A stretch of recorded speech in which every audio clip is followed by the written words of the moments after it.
사랑하는 성도 여러분, 그리고 진리의 말씀을 찾아 이곳에 오신 모든 분들께 하나님의 크신 은혜와 평강이 함께하시기를 기도합니다. 잠시 후 우리는 하나님의 깊고 놀라운 섭리에 대한 이야기 속으로 들어갈 것입니다. 그 전에 오늘 이 말씀이 여러분의 마음에 울림을 준다면 공유하기를 통해 더 많은 영혼에게 이 은혜를 흘려보내 주시길 부탁드립니다. 여러분의 작은 나눔이 지금 어딘가에서 위로가 필요한 한 사람에게 큰 힘이 될 수 있습니다. 또한 구독을 통해 이 믿음의 여정에 동행해 주시는 모든 분들의 삶 위에 주님의 축복이 가득하기를 소망합니다. 오늘 우리는 때때로 하나님께서 우리의 평온한 삶을 흔드시는지에 대한 질문을 던져보려 합니다. 왜 안락하고 편안했던 나의 보금자리가 갑자기 부서지고 예측할 수 없는 광야로 내몰리는 듯한 시련을 겪게 되는 걸까요? 이것은 과연 벌일까요? 아니면 감춰진 축복일까요?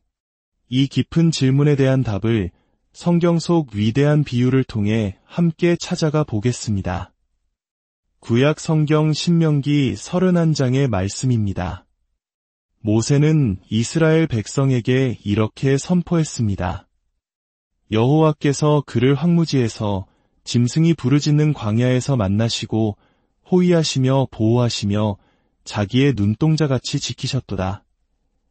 광야는 어떤 곳입니까? 척박하고 위험하며 길을 잃기 쉬운 곳입니다. 하지만 하나님께서는 바로 그곳에서 자기 백성을 만나셨습니다. 그들을 원처럼 둘러싸 보호하시고 가르치시고 당신의 눈동자처럼 아끼셨습니다. 여러분의 삶에도 광야와 같은 시간이 있었습니까? 정신적으로 모든 것이 무너져 내릴 것 같던 그 순간, 바로 그때 하나님께서 여러분을 붙들고 계셨음을 기억하십시오. 그분은 우리를 감싸시고 가르치시며 지키시는 분이십니다. 말씀은 이어집니다. 마치 독수리가 자기의 보금자리를 어지럽게 하며 자기의 새끼 위에 너풀거리며 그의 날개를 펴서 새끼를 받으며 그의 날개 위에 그것을 엎는 것 같이 여호와께서 홀로 그를 인도하셨고 그와 함께 한 다른 신이 없었더라. 그리고 마침내 그들을 땅의 높은 곳으로 이끄시어 바위에서 꿀을 빨게 하셨다고 기록합니다. 보십시오. 여기에는 놀라운 순서가 있습니다.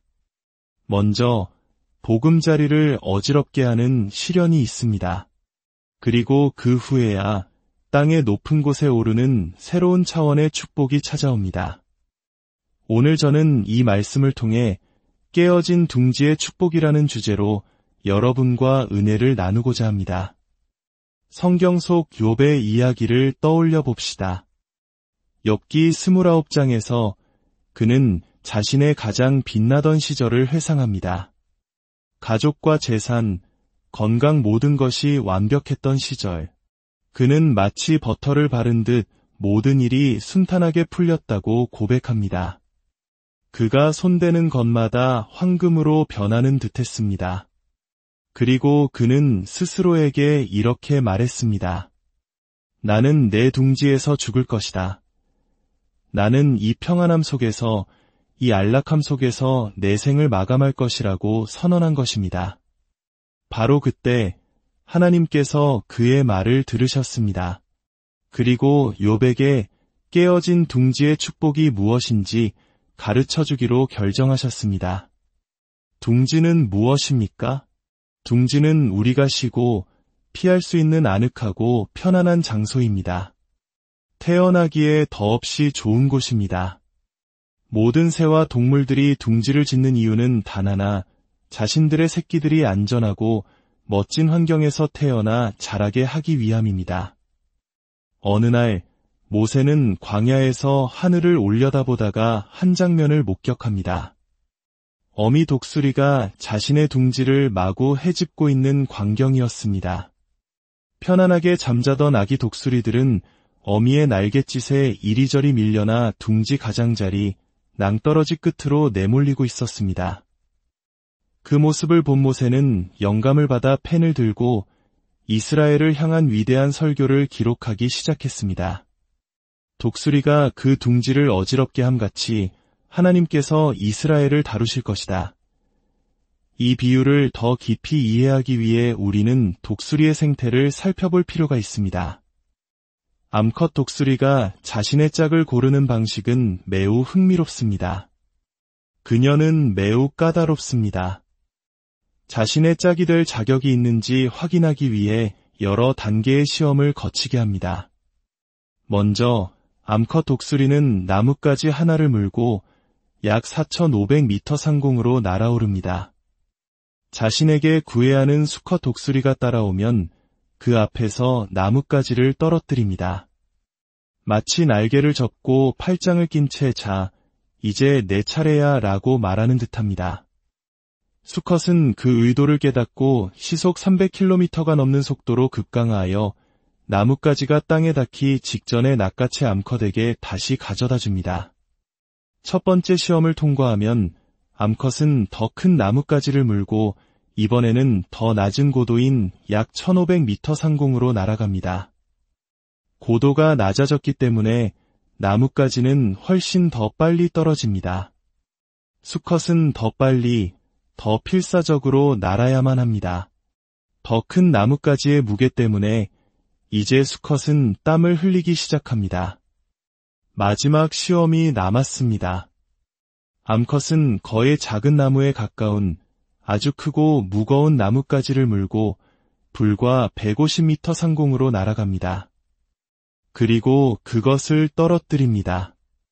수컷은 이제 온 힘을 다해 날아갑니다. 그 거대한 나뭇가지를 움켜쥐는 순간 그 무게에 몸이 땅으로 끌려 내려갑니다. 바위에 부딪히지 않기 위해 그는 자신의 발톱과 날개에 있는 모든 근육을 사용해 버텨야만 합니다. 이 시험의 목적은 무엇일까요? 암컷 독수리는 무엇을 확인하고 싶었던 걸까요? 여기에 이야기의 핵심이 있습니다. 둥지를 어지럽혀 새끼들을 밖으로 내모는 것은 어미 독수리의 역할입니다. 하지만 어미가 새끼들을 둥지 밖으로 밀어낼 때 하늘에서는 아비 독수리가 맴돌고 있습니다. 어미는 이 시험들을 통해 자신의 새끼들이 둥지에서 떨어져 비명을 지르며 바위를 향해 추락할 때 저 아비가 충분히 강하고 충분히 빠르며 그들을 안전하게 구해낼 능력이 있는지를 확인했던 것입니다.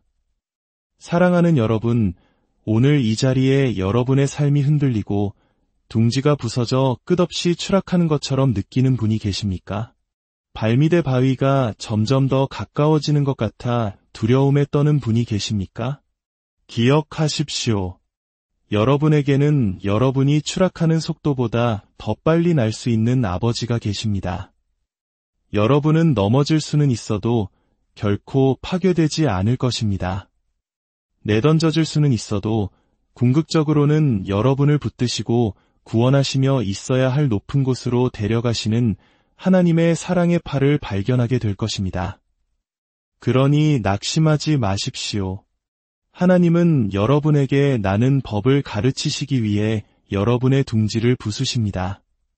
가장 잔인해 보이는 순간이 우리 인생에서 가장 유익한 순간이 될 수 있습니다. 이 교훈을 깨닫지 못하면 우리는 하나님을 오해하고 그분을 잔인한 분으로 여기게 될 것입니다. 하지만 진실은 하나님께서 우리를 더 높은 곳으로 이끌기 원하실 때 우리의 세상적인 둥지를 흔드신다는 것입니다. 많은 그리스도인들이 날개를 접은 채 살아갑니다. 변화를 원치 않고 도전을 원치 않으며 어떤 위험도 감수하려 하지 않습니다. 그저 이 땅에서의 안전과 행복만을 구할 뿐입니다. 그러나 여러분은 이 땅의 부르심이 아닌 더 높은 하늘의 부르심을 받은 존재입니다. 인생은 좋은 집과 좋은 차, 그리고 당신이 쌓아올린 안락함이 전부가 아닙니다. 물론 하나님은 그것들을 축복으로 주시며 우리는 감사해야 합니다. 하지만 그것이 우리 삶의 본질이라고 착각해서는 안 됩니다. 독수리가 둥지를 흔들기 전까지 아기 독수리들은 결코 자신의 잠재력을 향해 발을 내딛지 않을 것입니다. 여러분에게는 하늘의 부르심이 있습니다. 폭풍 우 위로 여러분을 들어 올릴 수 있는 날개가 있습니다. 때로 우리의 둥지는 너무나도 안락해집니다.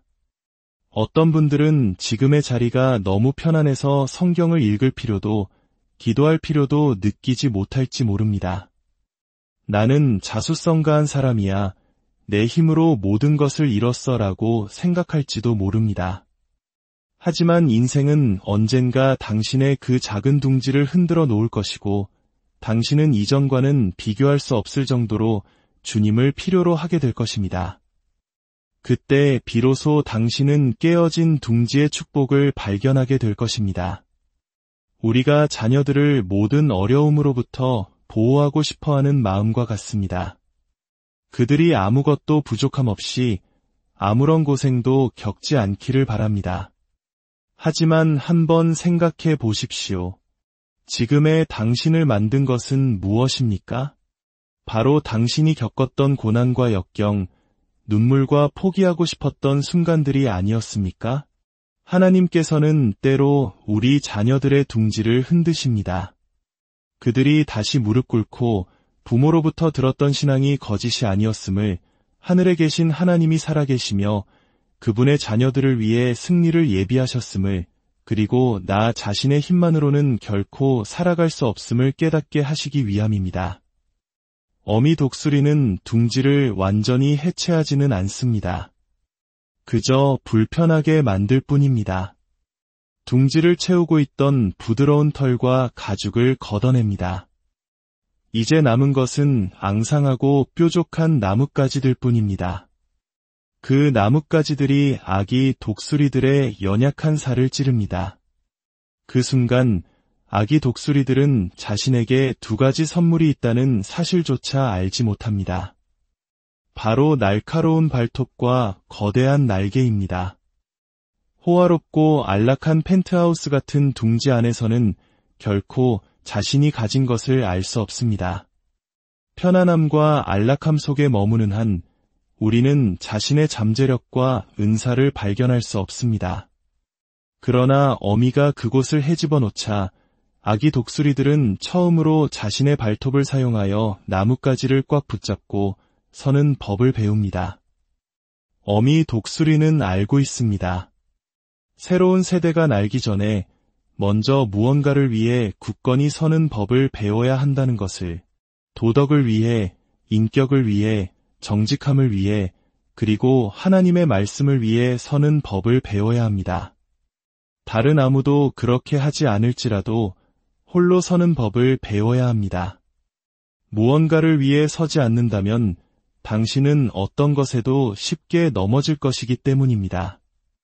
더 높이 날아오르길 원한다면 먼저 당신의 신념과 믿음의 자리에 굳게 서야 합니다. 나는 세상과 다릅니다.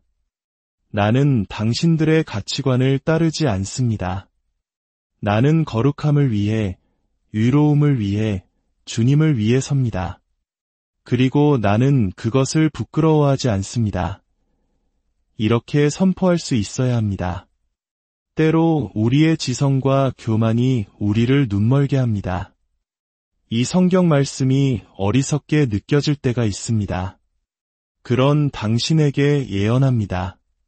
당신은 곧 깨어진 둥지의 축복을 향해 가고 있습니다. 당신의 둥지가 깨어지고 부서졌을 때 당신이 어떻게 무릎 꿇게 되는지 놀랍게 지켜보게 될 것입니다. 인생은 언젠가 당신을 무릎 꿇게 만듭니다. 당신의 돈으로 살 수 없고 당신의 지성으로 해결할 수 없으며 당신의 친구들이 도와줄 수 없는 문제들이 찾아올 때 당신은 예수님께로 나아가게 될 것입니다. 독수리는 닭처럼 날개를 퍼덕이며 날지 않습니다. 독수리는 바람을 탑니다. 바위 위에 서서 바람이 불어오기를 기다립니다. 나의 힘이나 능력이 아니라 오직 바람의 힘으로, 그리고 바람이 불어오면 날개를 펴고 원을 그리며 비상합니다. 처음에는 작은 원을 그리지만 상승기류를 타면서 그 원은 점점 더 커지고 더 높아집니다. 만약 여러분이 주님을 기다리고 성령의 바람을 구하는 법을 배운다면 오순절 다락방에 임했던 강하고 급한 바람 같았던 성령의 역사가 여러분의 삶에도 일어날 것입니다. 주님께서 여러분을 인도하시는 것을 느낄 때 주님, 제가 여기 있습니다 라고 순종하며 나아가십시오. 그러면 하나님께서 여러분의 영향력의 원을 점점 더 크게 만들어 주실 것입니다. 당신이 재능이 있어서가 아니라 이는 힘으로 되지 아니하며 능력으로 되지 아니하고 오직 나의 영으로 되느니라 하신 말씀처럼 성령께서 당신의 지경을 넓히시는 것입니다. 욥은 자신의 둥지에서 죽겠다고 말했습니다. 그러나 하나님은 우리가 안주하는 것을 원치 않으시는 분입니다. 이제 내 인생에서 하나님이 하실 일은 다 끝났어. 받을 축복도 다 받았어 라고 생각하며 안주하는 바로 그 순간 하나님은 우리의 영적 태만함에 주목하십니다. 그리고 말씀하십니다. 내가 스스로 그 둥지에서 나오지 않는다면 내가 그것을 흔들 것이다. 이사야 40장의 말씀처럼 오직 여호와를 앙망하는 자는 새 힘을 얻을 것입니다. 우리는 때로 휴식과 피난을 위해 둥지가 필요합니다. 하지만 어느 시점에는 반드시 일어나야 합니다. 실망감 속에서, 이혼의 아픔 속에서, 파산의 절망 속에서, 우울증과 중독 속에서, 과거의 상처 속에서 일어나야 합니다. 누군가 당신을 떠났다면 그것은 당신의 남은 운명을 완수하는데 그 사람이 더 이상 필요하지 않다는 하늘의 결정이었음을 믿으십시오. 이 행성에는 60억이 넘는 사람들이 있습니다. 한 사람이 떠났다고 해서 당신의 인생이 끝나지 않습니다. 변화를 두려워하고 도전을 두려워하며 위험을 감수하기를 두려워하는 것이 바로 둥지 안에 갇힌 삶입니다. 믿음은 위험을 감수하는 것입니다. 우리는 심지어 영적인 둥지를 짓기도 합니다. 나는 이만큼의 은혜만 체험하면 돼. 내 자리는 여기야 라고 스스로 한계를 정합니다. 그러나 당신의 둥지가 깨어지는 날, 당신은 어제 가졌던 것보다 더 큰 하나님을 필요로 하게 될 것입니다. 히브리서 12장은 흔들릴 수 있는 모든 것이 흔들릴 것이라고 말합니다. 하나님은 우리에게 아무것도 빚지지 않으셨습니다. 오히려 우리가 그분께 모든 것을 빚졌습니다. 그분은 우리에게 완벽한 삶을 약속하신 적이 없습니다. 그분은 이미 자신의 아들을 우리에게 주셨습니다. 우리는 그분께 모든 것을 빚진 자들입니다. 혹시 지금 당신이 축복받은 둥지 안에 있습니까? 그렇다면 당신은 누구보다 더 크게 하나님을 찬양해야 합니다. 모든 것을 잃을 위기에 처한 사람이 아니라 바로 당신이 가장 큰 찬양자가 되어야 합니다. 그리고 하나님께 이렇게 고백하십시오. 나의 기쁨은 이 둥지에서 오는 것이 아니라 오직 주님으로부터 옵니다. 주께서 저에게 아무리 많은 것을 축복으로 주신다 할지라도 저는 모든 영광과 찬송과 존귀를 오직 주님께만 올려드리겠습니다. 사랑하는 여러분, 당신의 둥지가 흔들릴 때 두려워하지 마십시오. 오히려 당신의 날개 아래에서 당신을 더 높이, 당신이 상상했던 것보다 더 높은 곳으로 들어 올리실 성령의 바람을 느끼십시오. 주께서 여러분의 믿음의 여정을 오늘과 영원토록 축복하시기를 간절히 기도합니다.